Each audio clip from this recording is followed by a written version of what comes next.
کے ساتھ تعاون کرنا یا اقوام متحدہ کا ممبر ہونا یہ ایک عالمی اخلاقی حیثیت تو ہو سکتی ہے، لیکن اصلاً اقوام متحدہ کی اس وقت پورے معاشرے میں کوئی ایسی اخلاقی حیثیت نہیں ہے کہ جہاں پر اقوام متحدہ نے عدل اور انصاف کے ساتھ معاشرتی انصاف کو جو ہے وہ پذیرائی دی ہو۔ اس میں خاص طور پہ جتنے بھی مسلم ممالک ہیں ان کے اندر جتنے بھی ظلم، جبر اور ناروا سلوک برپا کیا گیا تھا یا ہے اور جو جاری ہے، وہاں پر اقوام متحدہ کا کردار صرف مایوس کن نہیں ہے، بلکہ اقوام متحدہ کا کردار جو ہے وہ جانبدارانہ نظر آتا ہے۔ اقوام متحدہ نے ہر اس طاقت کی حمایت کی ہے کہ جس نے ان جگہوں کے اوپر ظلم کیا ہے، یہ خواہ انڈونیشیا کا معاملہ ہو، خواہ وہ کشمیر کا معاملہ ہو، افغانستان کا معاملہ ہو، سوریا کا معاملہ ہو، مشرق عرب وسطیٰ کے تمام علاقوں کے معاملات ہوں، ان سب کے اندر اقوام متحدہ کا کردار جو ہے وہ جانبدارانہ رہا ہے۔ اب آپ کشمیر کے معاملے کو لے لیجئے یا پھر فلسطین کے معاملے کو لے لیجئے، فلسطین کا معاملہ اقوام متحدہ کا واحد معاملہ ہے جس میں 80 سے زیادہ قراردادیں جو ہیں وہ ان کی موجود ہیں، لیکن سلامتی کونسل کے اندر فلسطین کا واحد معاملہ ہے جو ہر بار ویٹو ہو جاتا ہے۔ تو یہ کیسا سلامتی کونسل ہے، یہ کیسے 5 ممالک کا ایکا ہے پوری دنیا کے اندر کہ جو ہر بار اس معاملے کے اندر ویٹو کر کے اس انسانی مسئلے کو جو ہے وہ حل کرنے کے بجائے اس انسانی مسئلے کو اپنی معاملات کے مطابق، اپنی قراردادوں کے مطابق بھی حل کرنے کے بجائے اس کو ویٹو کر دے۔ مثلا اگر 2 ریاستی تصور جو ہے وہ اقوام متحدہ دیتا ہے تو کیا موجودہ فلسطین اور اسرائیل کے اندر 2 ریاستی تصور موجود ہے؟ کیا فلسطین کے لوگوں کو اور شہریوں کو وہ تمام حقوق میسر ہیں جو اسرائیل کے لوگوں کو میسر ہیں؟ کیا فلسطین کے لوگوں کو وہ آزادہ نقل و حمل کی سہولیات موجود ہیں جو اسرائیل کے لوگوں کو موجود ہیں؟ کیا بیت المقدس کے ارد گرد مسلمانوں کی آباد کاری کے اندر یا جو قدیم عرصے سے، طویل عرصے سے وہاں پر رہ رہے ہیں، ان کو وہ تمام سہولیات دی گئی ہیں کہ جو ان کی 2 ریاستی قرارداد کے اندر کہا گیا تھا اس میں دی جائیں گی؟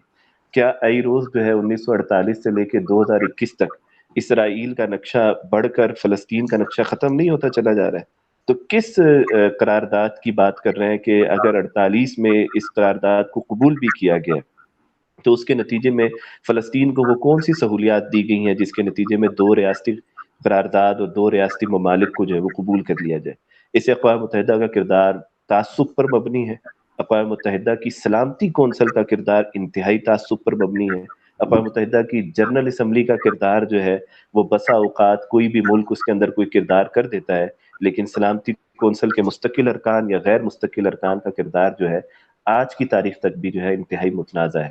آج تقریباً 15 دن سے زائد ہو چکے ہیں، امریکی صدر کی طرف سے کوئی مذمت نہیں آئی ہے۔ آج 15 دن سے زیادہ وقت گزر چکا ہے، سلامتی کونسل کا اجلاس اس وقت جاری بھی ہے، لیکن اس کے نتیجے میں کیا ہوگا؟ کیا سیز فائر کر کے مسئلہ حل ہو جائے گا؟ کیا سیز فائر کے نتیجے کے اندر جو ہے وہ فلسطین کے لوگوں کی جانیں جو ہیں وہ بچ جائیں گی، لیکن یہ مسئلہ تا عمر تا دیر حل ہونے کی طرف جائے گا؟ اسے میں سمجھتا ہوں کہ اس موقع کے اوپر بنیادی طور پر 2 کام کرنے کی ضرورت ہے۔ اس موقع کا کوئی مختصر مدتی یا کوئی لائے عمل نہیں ہے، اس چیز کا ایک طویل مدتی لائے عمل ہے، اور وہ یہ ہے کہ خود 57 اسلامی ممالک کے حکمرانوں کو تبدیل کیا جائے اور ان کی جگہوں پر ایسے حکمران لائے جائیں کہ جو واقعی مسلم امہ کی جو ہے وہ ترجمانی کرتے ہوں، اور اقوام متحدہ کے خلاف آواز اٹھائی جائے، اقوام متحدہ کے اس متعصب رویے کے اوپر بات کی جائے، اور اس چیز کو دیکھنے کی ضرورت ہے کہ پچھلے سن 48 سے لے کر اب تک سلامتی کونسل کے اندر کن الفاظ کو استعمال کر کے جو ہے وہ فلسطین کے معاملے کو ویٹو کرتے ہوئے فلسطین کے لوگوں کو بنیادی انسانی حقوق سے جو ہے وہ دور کیا جا رہا ہے۔ اس وقت یہ بات تو کہی جا رہی ہے کہ اسرائیل کو فلسطین کے مقابلے میں سیلف ڈیفنس کی ضرورت ہے، اور اسرائیل جو بھی عمل کر رہا ہے وہ سیلف ڈیفنس کے لیے کر رہا ہے، لیکن پچھلے تقریباً 70 سال سے زائد عرصہ ہو چکا ہے، وہ کون سے رویے ہیں کہ جس نے فلسطین کے لوگوں کو مجبور کیا ہے کہ وہ اپنی آپ کے دفاع کے لیے، چاہے وہ دفاعی اقدام ہو چاہے وہ جارحانہ اقدام ہو، اس کے لیے کوئی بھی قدم جو ہے وہ اٹھا سکے۔ اس لیے میں سمجھتا ہوں کہ آج کے اس دور کے اندر سب سے پہلے مسلم حکمرانوں کی تبدیلی جو ہے وہ مسئلے کا حل ہے۔ جب تک مسلم حکمران جو ہے وہ تبدیل نہیں ہوں گے، جو ان کے ایجنٹ ہیں، جو ان کے اعلی کار ہیں، جو واشنگٹن ڈی سی سے ہدایات حاصل کرتے ہیں، جو یورپ سے ہدایات حاصل کرتے ہیں، جو اقوام متحدہ کے IMF کے اوپر پلتے ہیں، جو ورلڈ بینک کے نتیجے میں اپنی اکانومی کو بہتر کرنے کی کوشش کرتے ہیں، جب تک دنیا کی ان لبرل طاقتوں کے جو ادارے بنے ہوئے ہیں ان اداروں کے خلاف مسلم ممالک سے مزاحمت نہیں ہوگی، مسلم ممالک سے رد عمل نہیں آئے گا، اور اس رد عمل کا پہلا شکار مسلم ممالک کے اپنے حکمران ہوں گے، تب تک جو ہے وہ کبھی بھی یہ معاملات صحیح سمت کے اندر جو ہے وہ نہیں جا سکیں گے، نمبر ایک۔ اب اس کے لیے کیا طریقہ کار اختیار کیا جائے؟ اس کے لیے جمہوری طریقہ کار اختیار کیا جائے، ذہن سازی کا طریقہ کار اختیار کیا جائے، معیشت کو بہتر کرنے کا طریقہ کار اختیار کیا جائے۔ یہ ہر مسلم ملک کی اپنی ایک اسٹریٹجی ہوگی جس کو اس مسلم ملک کے نوجوانوں کو اپنے حالات کے مطابقت سے جو ہے وہ ترتیب دینا ہوگا۔ اور دوسرے نمبر کے اوپر اس اتحاد کے نتیجے میں OIC بھی ایک بیکار ادارہ ہے، اس ادارے کی کسی قسم کی کوئی بھی کارکردگی نہیں ہے سوائے اس کے کہ مذمتی قراردادوں سے یہ معاملات کو حل کرنے کی کوشش کرتے ہیں، جبکہ اسرائیل کے 4 جانب عرب ممالک موجود ہیں، لیکن ان کی کوئی ایسی معاشی حیثیت نہیں ہے، کوئی ایسی سیاسی حیثیت نہیں ہے، اور کوئی ایسی اخلاقی حیثیت بھی نہیں ہے کہ جس کی بنیاد پر وہ فلسطین کی حمایت کرتے ہوئے معاملات کو اگلی جانب جو ہے وہ لے کر جا سکے۔ اسی طرح جو اسرائیل نے اپنا موقف دنیا کے ویب سرچ انجنز کے ذریعے پبلک کیا ہوا ہے، جس میں وہ اپنے آپ کو مظلوم دکھا کر اور خود اپنے حالیہ واقعات کو ہیومینیٹیرین ایشو قرار دے کر یہ کہتے ہیں کہ اسرائیل کی سپورٹ کی جانی چاہیے، ہماری مسلم یوتھ کو یہ کام کرنے کی ضرورت ہے کہ فوری طور پر اسرائیل اور فلسطین کے تنازع کو سمجھیں، اور اس کو سمجھنے کے لیے اپنی تحقیق مکمل کریں، اور اپنی تحقیقات کی ریٹنگ جو ہے وہ سرچ انجنز کے اوپر بڑھائیں، تاکہ ایک عام فرد جو ہے وہ فوری طور پر اسرائیل کے معاملے کے موقف کو سمجھنے کے بجائے فلسطین کے ذریعے مسلمانوں کے موقف کو سمجھے، اور سرچ انجنز کے اوپر یہ ساری چیزیں فوری طور پر سامنے آئیں۔ اس لیے پوری دنیا کے خواہ عرب یوتھ ہو یا نان عرب یوتھ ہو، مسلم ممالک کی یونیورسٹیز کے اندر اس قسم کے مقابلے، اس قسم کی مباحث اور اس قسم کے مستقبل کے حوالے سے کوئی لائحہ عمل ترتیب دیے جائے کہ وہ فلسطین کے اصلی تصور کو جو ہے وہ پیش کریں۔ اسی طرح جو ویسٹرن میڈیا ہے، یا جو امریکن میڈیا ہے، یا عرب کا وہ میڈیا جو اسرائیل کے کنٹرول میں ہے، ان تمام میڈیا کی بائسنس کو پبلک کرنے کی ضرورت ہے کہ یہ کس طرح کن الفاظ کو استعمال کر کے مسلمانوں کو دہشت گرد اور اسرائیل کو مظلوم دکھا رہے ہیں۔ اس بائسنس کو پبلک کرنے کی ضرورت ہے۔ اس لیے جو ایک مسلم ریاستوں کے اندر انقلاب اپنے حکمرانوں کے خلاف لانے کی ضرورت ہے، یا مسلم ریاستوں کے ذریعے اسلام کے پیغام کو پبلک کرنے کی ضرورت ہے، اسی طرح مسلم ریاستوں کے ذریعے جو ہے وہ بین الاقوامی طاغوتی اداروں کو بے نقاب کرنے کی ضرورت ہے۔ اس میں میڈیا کا بڑا اہم کردار ہے، اور میڈیا کو بھی بے نقاب کرنے کی ضرورت ہے، جن کی ایک خبر جو ہے وہ جارحانہ اقدام جو اسرائیل کی فورسز کرتی ہیں مشرق بیت المقدس کے اندر، اس کو وہ ایک کلیش اور جھڑپ کا نام دیتے ہیں، لیکن جہاں پر ایک مسلمان کے بچے کو مارا جاتا ہے، اس کو وہ انسانیت سوز لمحہ قرار دینے کے بجائے جو ہے ان چیزوں کا ذکر کرتے ہیں کہ ان کے اوپر جو ہے وہ میزائل داغے گئے ہیں۔ اسے میں سمجھتا ہوں کہ اس پورے معاملے کو بہت ہی جذبے کے ساتھ نہیں بلکہ عقل اور شعور کے ساتھ استعمال کرنے کی ضرورت ہے، اور اس کو اسی ترتیب کے ساتھ لے کے جانے کی ضرورت ہے کہ اور نہیں تو کم از کم ہم مسلم یوتھ کے اندر فلسطین کے تنازع کو سمجھا پائیں، اور اس کے نتیجے میں جو بھی اویلیبل سوشل میڈیا کے ٹولز ہیں یا میڈیا کے ٹولز ہیں، اس میں اس موقف کو سرچ انجنز کے ذریعے پذیرائی دلوائیں، اور اس کے نتیجے میں لوگوں کی صحیح انداز میں رہنمائی کرتے ہوئے نمبر 1 طاغوتی ادارے، جس میں میڈیا، جس میں معیشت کے ادارے اور اقوام متحدہ، ان کے خلاف ان کے جو بھی چارج شیٹ ہے وہ پیش کرنے کی ضرورت ہے، اور دوسرا مسلم حکمرانوں کے خلاف چارج شیٹ پیش کرنے کی ضرورت ہے کہ جو اس پورے معاملے پر مذمتی قراردادوں کے علاوہ کچھ نہیں کر رہے۔ ابھی ایک قدم جو ہے وہ پاکستان کی وزارت خارجہ نے اٹھایا ہے کہ پاکستان، اسرائیل اور فلسطین کے لوگ واشنگٹن جائیں گے، لیکن واشنگٹن جانے کے علاوہ ان کے پاس کوئی حل نہیں ہے کہ سوائے اس کے کہ وہ وہاں پر بات کر کے آئیں، میکسیمم اس کے کہ وہ سیز فائر کروائیں، اور نتیجتاً اس کے بعد یہ معاملہ وہیں ختم ہو جائے۔ لہٰذا یہ معاملہ اس طرح ختم نہیں ہوگا۔ اسرائیل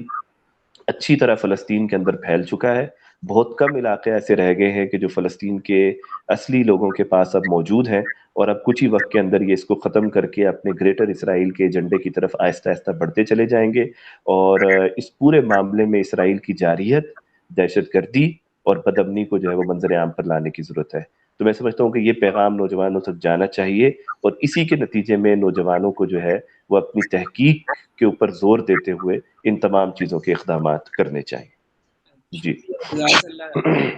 یہ بڑی اہم تمام پہلو تھے، اور سوال جو میں نے کیا تھا اس کا مقصد بھی یہی تھا تاکہ اقوام بھی لوگوں کے سامنے عیاں ہو سکے۔ اور سوال کرنے کی پس منظر میں ایک دوسرا پہلو یہ تھا کہ جاوید احمد غامدی صاحب نے ابھی کل اپنے آفیشیل پیج پر جو ایک اپنا موقف اپلوڈ کیا ہے، وہ بھی یہی موقف انہوں نے دیا تھا کہ چونکہ آپ اقوام متحدہ کے ممبر ہیں، لہٰذا آپ کو اقوام متحدہ کی ہر بات ماننی ہوگی، چاہے وہ اچھی ہے، درست ہے یا غلط ہے۔ ان کا کہنا تھا کہ آپ اس پر اختلاف تو کر سکتے ہیں، لیکن اس کو قانونی طور پر تسلیم کرنا آپ کے پر لازم ہے۔ تو یہ ان کا ایک موقف تھا، میں چاہ رہا تھا کہ اس کو رسپونڈ کیا جائے۔ میرا خیال ہے بہت بہترین انداز سے آپ نے اس چیز کو رسپونڈ کر دیا ہے، اور آئی ہوپ کہ ہم آپ کے اس رسپانس کو جاوید احمد غامدی صاحب کا جو موقف تھا اس کے رسپانس کے طور پر علیحدہ سے بھی انشاءاللہ اپلوڈ کریں گے، تاکہ اس کو ایک کاؤنٹر نیریٹو جو ہے وہ ضرور دیا جائے، بتایا جائے لوگوں کو کہ حقیقت اتنی سمپل اور اتنی سادہ نہیں ہے جس کو جاوید احمد غامدی صاحب بیان کر رہے تھے۔ اچھا صاحب، بس وقت بھی ہمارے پاس کم ہے، لیکن میں 2-3 چیزوں پہ ضرور آپ سے کمنٹ لینا چاہوں گا۔ مطلب آپ نے جس چیز کی نشاندہی کی وہ بڑی اچھی اور خوبصورت ہے کہ ہم میڈیا کو یوز کریں، ہم ٹیکنالوجی کو یوز کریں، ہم انٹرنیٹ کو یوز کریں اور اس کے ذریعے اویئرنیس لوگوں کے اندر پیدا کریں۔ بظاہر ایک چیز محسوس کی جاتی ہے کہ کشمیر کا جو ایشو ہے نا، شاید وہ انٹرنیشنلی اتنا ہائی لائٹڈ نہیں ہے جتنا فلسطین کا ایشو ہے۔ فلسطین کے حوالے سے نیو یارک میں مظاہرے ہوئے، واشنگٹن میں مظاہرے ہوئے، لندن میں، پیرس میں، اور پورے یورپ کے اندر جو وہاں کی مسلم کمیونٹیز تھیں انہوں نے کافی بڑے اور کافی میسو قسم کے مظاہرے کیے۔ اور مجھے یہ لگتا ہے کہ فلسطین کے ایشو میں شاید اویئرنیس میں کمی نہیں ہے، وہاں تو یورپ اور امریکہ کے اندر بھی اویئرنیس پائی جاتی ہے۔ ٹھیک ہے، جو یہودی یا عیسائی یا جو دیگر مذاہب کے لوگ ہیں وہ شاید اس مسئلے کو اس نزاکت کے ساتھ نہ سمجھتے ہوں کہ جس نزاکت سے مسلمان اس کو لیتے ہیں، لیکن بہرحال اس ایشو کو کسی نہ کسی شکل میں انڈرسٹینڈ ضرور کیا جاتا ہے۔ لیکن اس کے برعکس اب دیکھیں، جو مسلم امہ کی آپ نے تو بڑی آسانی سے کہہ دیا کہ جس 57 اسلامی ممالک کے حکمرانوں کو بدل دیں، لیکن ظاہر ہے کہ یہاں تو ایک ملک کا نااہل اور نکما حکمران آ جائے تو اس کو بدلنا ناممکن ہو جاتا ہے۔ ٹھیک ہے، آپ نے کہا کہ جمہوری طریقوں سے بدلیں، لیکن کیا پورے 57-58 اسلامی ممالک کے اندر کوئی ایک ملک بھی ایسا ہے کہ جو کسی نہ کسی شکل میں تھوڑی بہت کوئی فلسطینیوں کی مدد کر سکتا ہو، ان کے لیے کوئی صحیح انداز سے، صرف مذمتی قراردادوں سے ہٹ کے کوئی پریکٹیکلی ان کے لیے کوئی کام کیا ہو؟ کوئی ایسا ملک، کوئی ایسے ممالک ہیں ہمارے پاس؟ یہ اس کو تھوڑا سا رسپانس کر دیجیے گا، اور اس کے بعد پھر ایک چھوٹا سا اور کویسچن میں آپ سے کروں گا، تو اس پر انشاءاللہ پھر ہم اختتام کر لیں گے۔ دیکھیے، بنیادی طور پہ اس بات کو سمجھنے کی ضرورت ہے کہ فلسطین اور کشمیر کے معاملات بظاہر تو مسلمانوں سے متعلق ہیں، لیکن چونکہ ہمارا براہ راست کشمیر سے تعلق ہے، اس لیے ہم کشمیر کے معاملے کو زیادہ جذبات کے ساتھ دیکھتے ہیں، لیکن کشمیر کا تعلق کشمیر کے کل جغرافیے کے ساتھ ہے، اس سے زیادہ نہیں ہے۔ جبکہ فلسطین کا جو معاملہ ہے نا، اس کا تعلق موجودہ فلسطین کے جغرافیے سے نہیں ہے۔ فلسطین ایک اسرائیل ایک ایسی سازش ہے جس کے نتیجے میں وہ صرف پہلے مرحلے پر فلسطین اور اگلے مرحلے پر اس کے پڑوسی اسلامی ممالک کے خاتمے اور اس کے نتیجے میں گریٹر اسرائیل کے تصور کی طرف بڑھنا چاہتے ہیں۔ یہ ایک عالمی سازش ہے یہودیوں کی، جن کے پاس پوری دنیا میں بسنے کے لیے گھر نہیں تھا، ان کو 50 60 70 سال پہلے آباد کاری کا موقع دے کر ناجائز طریقے سے تسلط جو ہے وہ قائم کروایا گیا۔ اس لیے فلسطین کے معاملے پر آگاہی دنیا میں موجود ہے، لیکن دنیا کی آگاہی کے بھی دو رخ ہیں۔ ایک رخ یہ ہے کہ اس آگاہی کے نتیجے میں فلسطین پر اسرائیلی تسلط ختم کرنا کتنے لوگ چاہتے ہیں، اور نمبر 2 یہ ہے کہ اس آگاہی کے نتیجے میں اصلی فلسطین کے قیام کی طرف کتنے لوگ جانا چاہتے ہیں۔ تو یہ دونوں الگ الگ پہلو ہیں۔ تو جو اصلی فلسطین کے قیام کی طرف جانا چاہتے ہیں وہ ایک طویل مدتی سوچ رکھتے ہیں، وہ اسلام کی سوچ کو سمجھتے ہیں اور مسلمانوں کے مقدس مقام کی ایک حیثیت اور اہمیت کو جانتے ہیں۔ جو عارضی طور پر ہیومینٹیرین ایشو کی بنیاد کے اوپر سڑکوں کے اوپر آتے ہیں، پاکستان میں تو کچھ دن پہلے لبرلز بھی نکل کر آئے ہیں، تو اس بنیاد پہ تھوڑی نکل کر آئے ہیں کہ وہ مسجد اقصیٰ کی قبلہ اول کی حفاظت کرنا چاہتے ہیں، یا وہ اس بنیاد کے اوپر نکل کر آئے ہیں کہ وہ جو ہے مسلمانوں کو دوبارہ سے قبلہ اول دلوانا چاہتے ہیں۔ وہ تو ہیومینٹیرین ایشو کے اوپر نکل کر آئے ہیں کہ چلو